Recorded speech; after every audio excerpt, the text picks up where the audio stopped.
Assalamualaikum warahmatullahi wabarakatuh. Alhamdulillah, alhamdulillahirabbil alamin.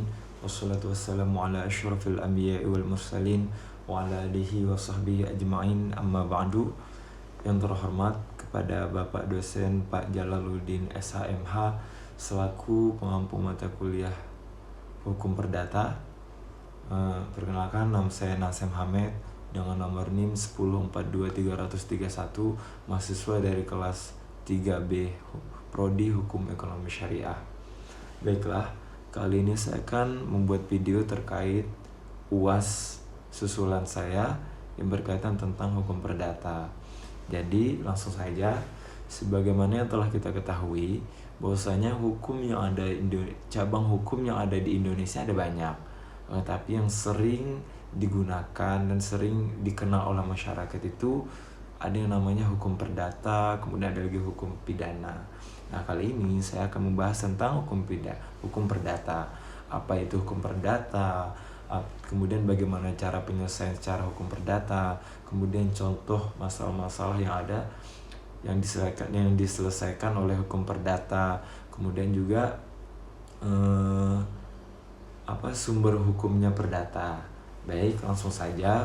Jadi pengertian hukum perdata adalah suatu cabang ilmu hukum yang mengatur hak dan kewajiban hubungan antara individu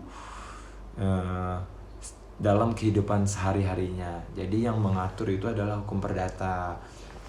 Nah, kemudian hukum perdata itu memiliki sumber 4. Ada 4 sumber yang menjadi pacuan hukum perdata.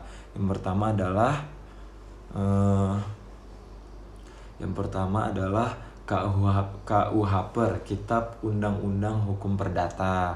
Kemudian yang kedua ada yang namanya undang-undang dan peraturan lainnya, yaitu seperti peraturan perkawinan, kemudian perjanjian agraria, lupa lagi itu. Nah, kemudian yang ketiga ada yang namanya jurisprudensi. Nah, yang keempat terakhir ada yang namanya kebiasaan dan doktrin. Nah, kemudian saya akan memberikan contoh masalah-masalah yang terkait diselesaikan oleh hukum perdata. Contohnya, ketika ada seseorang yang meminjam uang, akan tetapi tidak mengembalikannya sesuai kesepakatannya.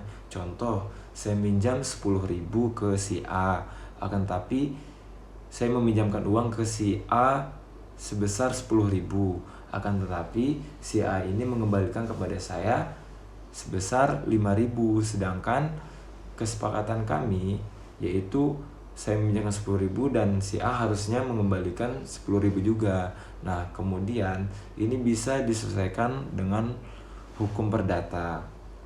Nah, kemudian seperti ini lagi contohnya, pembagian hak warisan yang melibatkan yang bisa terjadinya sengketa. Nah, itu juga diselesaikan oleh hukum perdata. Kemudian juga hak waris yang diberikan tidak sesuai, itu juga diselesaikan dengan hukum perdata. Nah, kemudian bagaimana nih cara penyelesaian hukum perdata? Jadi, hukum perdata itu caranya itu ada banyak. Tapi yang sering digunakan ada 4. Yang pertama, negosiasi.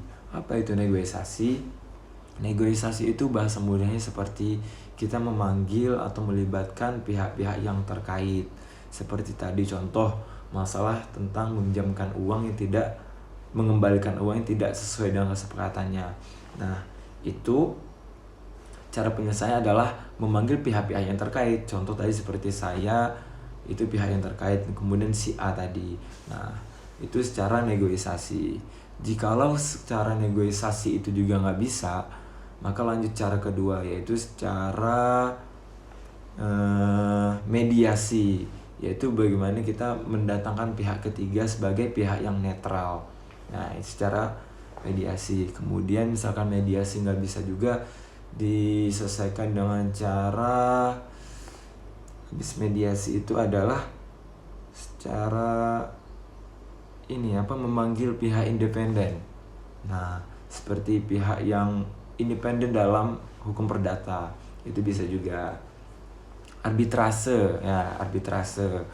Nah, kemudian jikalau tiga ini nggak bisa menemukan jalan, maka jalan terakhir adalah diselesaikan dengan pengadilan, langsung ke pengadilan. Itu adalah opsi terakhir. Nah, mungkin cukup sampai di sini video saya. Kurang dan lebihnya mohon maaf. Wassalamualaikum warahmatullahi wabarakatuh.